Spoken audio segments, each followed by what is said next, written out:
Thank you for listening to We Have Ways of Making You Talk. Sign up to our Patreon to receive bonus content, live streams, and our weekly newsletter with money off books and museum visits as well, plus early access to all live show tickets. That's patreon.com/wehaveways.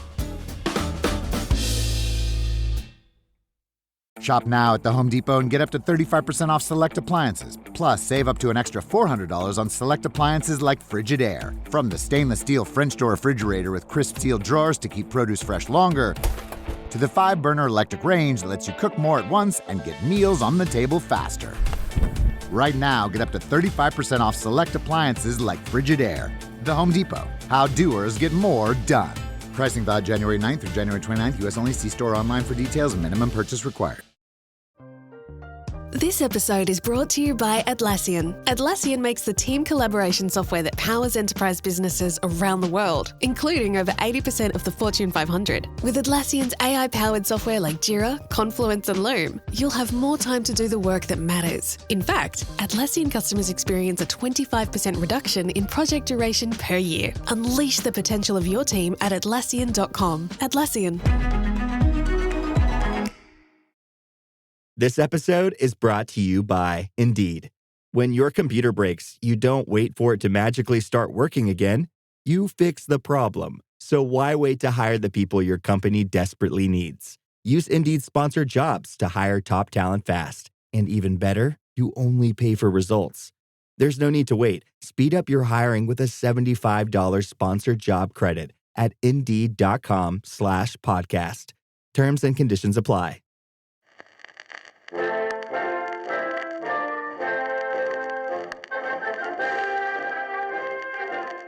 As part of our ongoing mission to commemorate the incredible human stories of the Second World War, we are revisiting our groundbreaking family stories. Originally begun in 2021, this series tells your relative stories of daring do, both on the front line and home front. And we want to do more. If you know of any fascinating stories to share, please email us at wehavewayspodcast@gmail.com. Please put family stories in your subject line so we don't miss them. Thank you, and we look forward to reading them.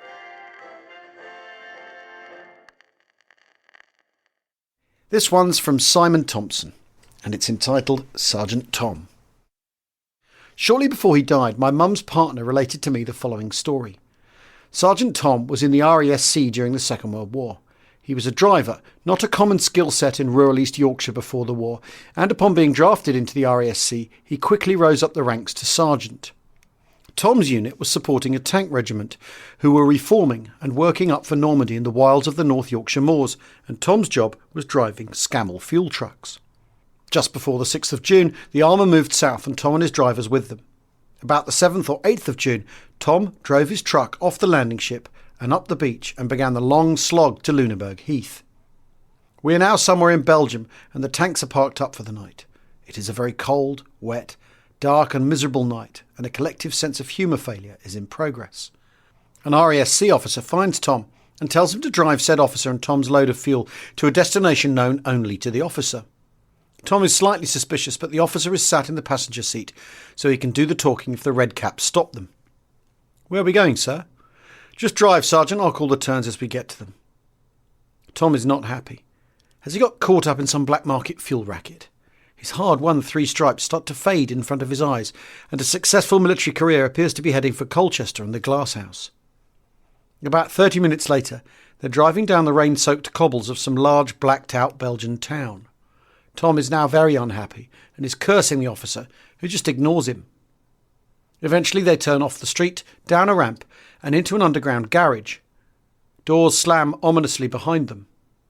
Dim lights come on and dark figures appear and start to unload the fuel cans from the Scammell. That's it. He's had enough, and Tom confronts the officer, who orders him, in no uncertain terms, to do as he is told and keep his trap shut. Tom resolves to tell the military police when they get back. Meanwhile, the truck has been both unloaded and reloaded, and they drive back to the tank park. Tom quickly jumps down from the driver's seat and intends legging it to the MPs. "Sergeant, come here and look at this," says the officer. To Tom's amazement, the back of the truck is full of beer barrels. I couldn't tell everyone as they tear the place apart, but with the Army's approval we have just exchanged fuel for beer. The brewery intends on restarting and needs fuel for the pumps, so they've given us some stuff they had hidden from the Germans. Merry Christmas, Sergeant. And that's how Sergeant Tom helped liberate a Belgian brewery, surely one of the most heroic actions of the entire war.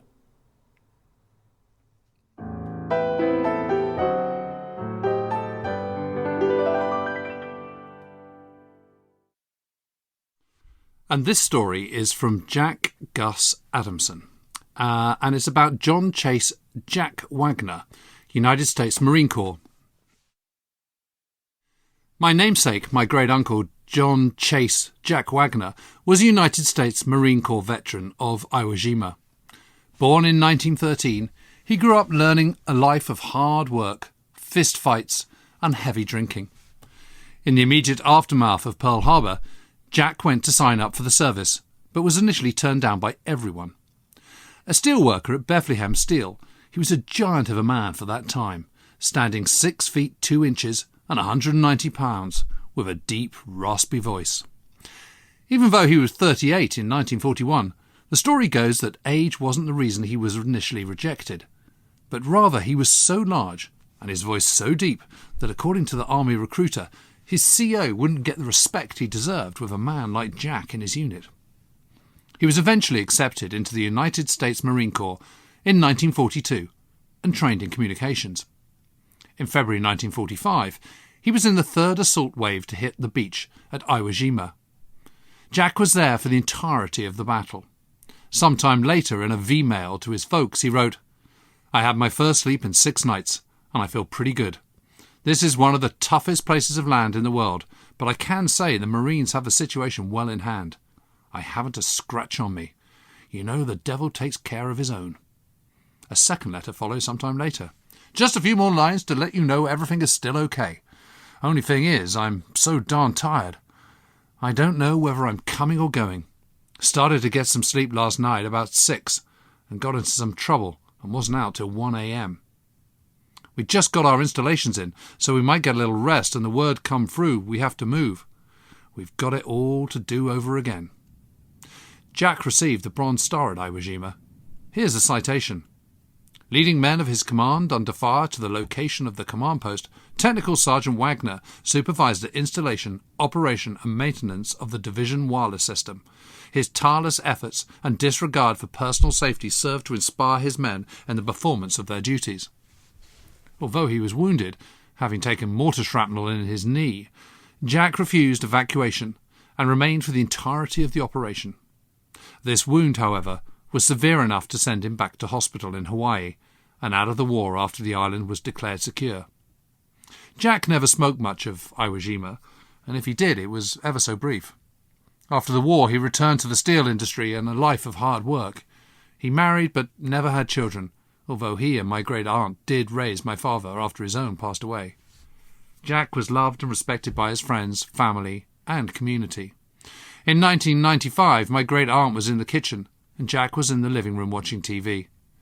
He was watching a show about the 50th anniversary of the end of the Second World War. My aunt heard a gasp, and a glass hit the floor. She rushed into the room to find Jack, still a mountain of a man in his older age, staring at the TV, with tears in his eyes and a quiver in his voice. "I just saw myself," was all he said.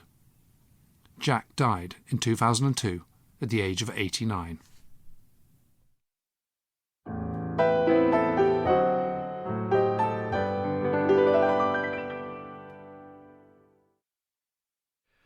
OK, now we have something from Matt Wilkins about his grandfather. My grandfather, Frederick John Wilkins, joined the South Lancashire Regiment in 1938 and was with the BEF when it went to France. He fought during the defence of Arras before reaching the coast at Dipane. He was evacuated from Dunkirk on the 1st of June 1940 on the SS Ben Maikri, an Isle of Man packet steamer. He once described to my father being attacked by a Ju-87 as the ship pulled away and firing his 303 at it from the top deck, to no avail. Upon return to the UK, he applied for a transfer to the RAF and was accepted for pilot training. After elementary flight training, he travelled by convoy to Halifax in Canada and was posted to No. 31 Bombing and Gunnery School at Picton, Ontario. He would fly Fairy Battle, Avro Anson and Fairchild Bolingbroke, Canadian-built Bristol Blenheim, helping train air gunners and bomb aimers who would go on to bomber command squadrons. After about 18 months of flying in Canada, he underwent testing for high-altitude operations. I still have the test certificate that states passed fit for PR duties.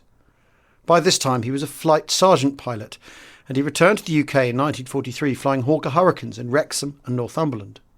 His parents only lived 15 minutes from Wrexham, and one day he told them he would fly over. His mother stood in the garden waving a tablecloth.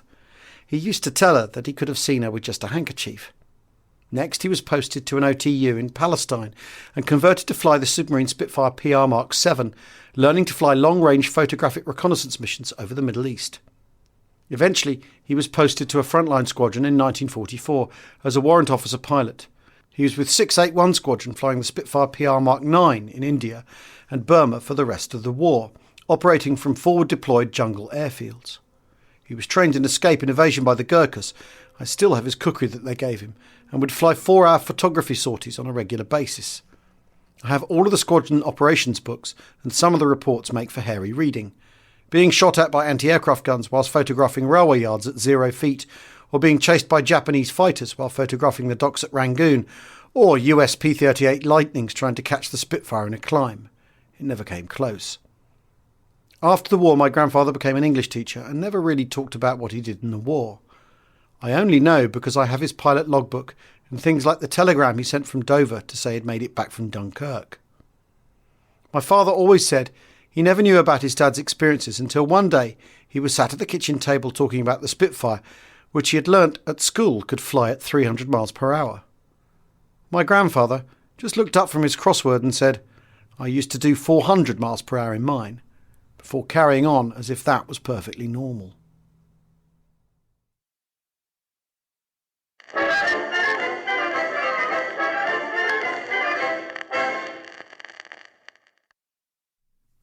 And this story is from Martin Jaspers. My grandfather was 17 years old when the war started in the Netherlands. When he got called up to work for the Germans, he refused, and he hid at a farm near Eindhoven where he lived. Because he still needed to make money, he made little grain mills and sold them to people by going round on his bike. On one of these trips, he was caught and sent to Camp Amersfoort in the Netherlands. He stayed there a couple of weeks, but was then moved to Buchenwald in April 1944. In Buchenwald, he was put to work in the Gustloff factory. He never spoke much about his time in Buchenwald, but the things he did tell were horrifying. One story he told me a couple of years before passing away was about a bombing raid on the Gustloff factory that went completely wrong. The prisoners were warned a raid was incoming, and they were all told to hide in the woods, but instead of hitting the factory, most of the bombs hit the woods, and a lot of prisoners were killed. The Germans would not gather the dead, so the prisoners had to do this. My grandfather told me it took them weeks to gather the bodies and body parts from those woods. After 8 months in the camp, he was put forward as a volunteer to work on the steam locomotive. Goods had to be delivered from and to Weimar, which is at the bottom of the hill on which Buchenwald is situated. One day there was another big bombing raid, but this time the target was the Weimar station. The prisoners were there when the bombing started, and their guard ran away to hide. My grandfather, and my later to become great-uncle, ran away and walked all the way back to the Netherlands. During their journey home, they were walking along the railroad when an ammunition train was attacked by an Allied plane. My grandfather had to take cover for several hours before the explosions in the train died down. Finally, they arrived at the border, but were captured by the Dutch. Arriving from Germany, they were not believed when they said they had escaped. They were suspected of being traitors who worked for the Germans and were now leaving the sinking ship. They were locked up in a school, but during the first night managed to escape through a window. They really wanted to go home and didn't want to wait any longer. In April 1945, they finally arrived home. Over the last years, the documentation on prisoners who were kept in Buchenwald has been digitised. It started with people who died in the camp, but more recently they have added the documents of the survivors. I have found the documents of both my grandfather and great-uncle. To look at these documents was really moving for my mother and me. On one of the documents it says, Dirk, find dein Wirkung vernichtet, which translate to destroyed by enemy attack. It seems the Germans thought they died in the bombing of the station.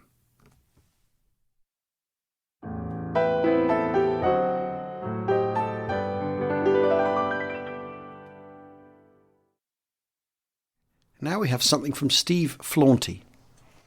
Hans Rauter was SS General Chief of Police in the Netherlands and quite likely the most despised German in Holland throughout World War II. He was responsible for the deportation of 110,000 Jews to extermination camps and 300,000 Dutch workers to forced labour camps. He was the chief promoter of terror through summary arrests and internment. It will be 75 years since the Butcher of Holland was ambushed, seriously wounded and confined to a hospital bed that led to his eventual arrest at the end of the war.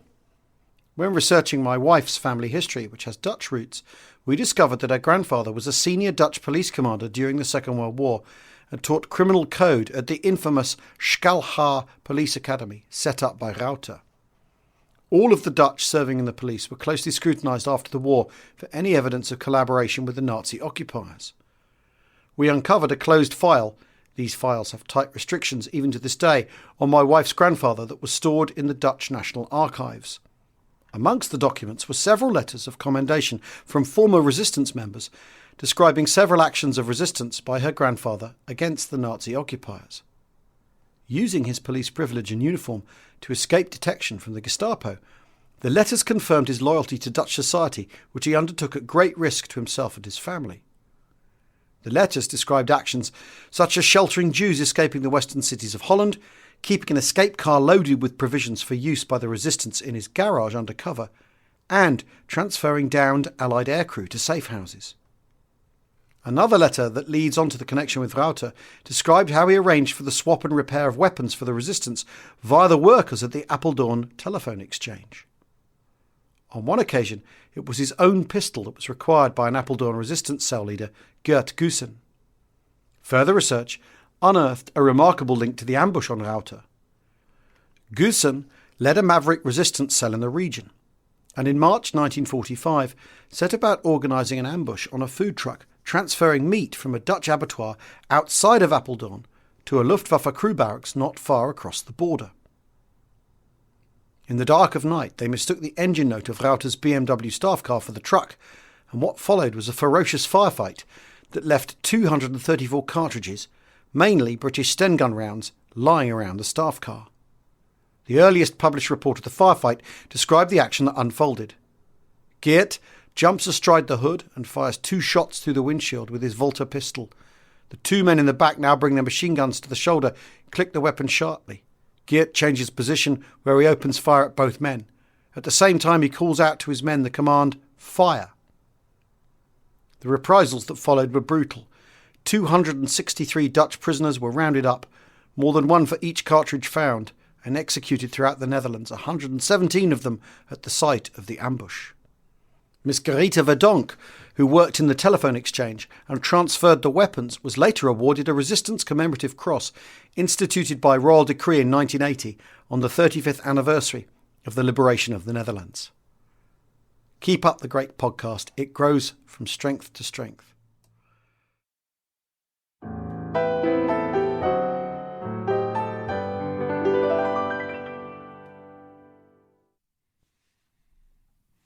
And this is from Roger Justus, who says, "Greetings from the other side of the pond. I have 2 Second World War connections, my father and my maternal grandfather. My grandfather, whom I was named after, was a second lieutenant in the US 2nd Mechanised Cavalry Group. From July of 44, he commanded a platoon and then became second in command of his company as they raced to Germany, mostly with the 3rd Army and 12th Corps. He was one of only 2 officers in his squadron not to be killed or wounded, and won a Bronze Star. He didn't talk much about the war, but he did tell us that the Red Army shelled him near the end of the fighting. He stayed in the service and retired as a lieutenant colonel in the reserves and ran the family lumber yard in a small Ohio town. My father was in the US Navy, having joined in 1940, aged 18. The story in the family is that after a fight with his Hungarian immigrant mother, he wanted to try and play pro baseball, and she wanted him to get a proper job. He threatened to join the Navy, saying she would never see him again. So she called his bluff and took him to the recruiter the next day. Initially posted to the USS Indianapolis, he heard the famous air raid Pearl Harbor over the talker set he was using.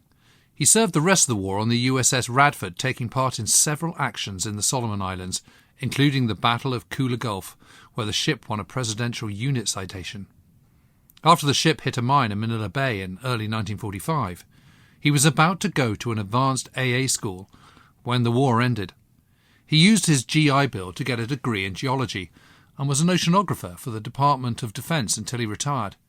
He enjoyed telling stories. Some, including the Liberties in Australia, were really entertaining. In 1992, I got to go to his ship's 50th anniversary reunion and dinner.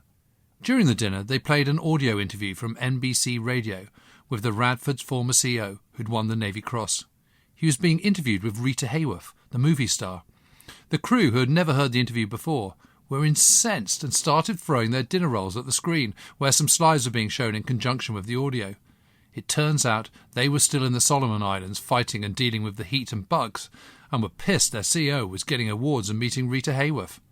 Everyone had a good laugh, and it was a lot of fun.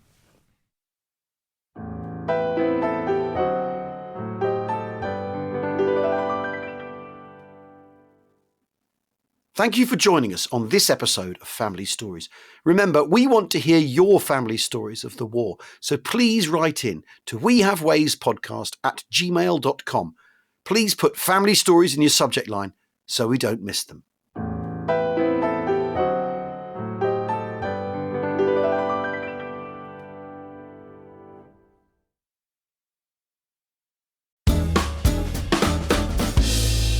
Hello there, it's Al here. If you enjoyed our recent spy special with Claire Mully, we've got a treat for you. Each week, Goalhanger's newest podcast, The Rest is Classified, will be telling the best stories from the murky world of espionage. It's hosted by former CIA analyst David McCloskey and national security journalist Gordon Carrera. So far, they've covered the CIA teams who went into Afghanistan. That was my favourite, to be honest with you. Teamed up with the warlords and overthrew the Taliban in the weeks after 9/11. The founding of MI6, which is more bizarre a story than you ever might imagine. Bashar al-Assad's assassination of the former Prime Minister of Lebanon and his running Syria basically as a sort of meth den. And how the North Korean security services rob banks, basically by sending them their sort of emails you shouldn't click on. To give you a taster, here's a clip from this week's episode all about Anna Chapman, the Russian spy who operated at the heart of London and New York society. I'll say, Gordon, I think her process of becoming an intelligence officer, I see it as kind of a more organic, step-by-step process, because that's a bit of how the Russians operate. You know, we tend to think of the categories of like, are you an asset or are you not? Or, you know, are you an intelligence officer? What type are you? I think in the West, particularly in the States with CIA, we have more rigid categories for these types of people. I think the Russians are pretty fluid with it. And the Russians, really, what they care about is, do you produce? They care less about whether are they a formally recruited asset or are they not. At CIA, we cared a lot about that, and the words mattered for what you called somebody. But I think with the Russians, it's a little bit more like, can she give us interesting things?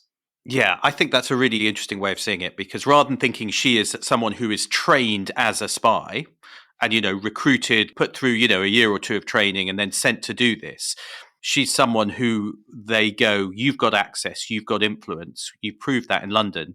You know, let's start using you and training you up as you go to become a spy. And I think, you know, it's worth reflecting here about the way Russia spies, which is slightly different as well, in that one of the things that they do is use these people under what they call illegal cover, which it's a kind of odd phrase.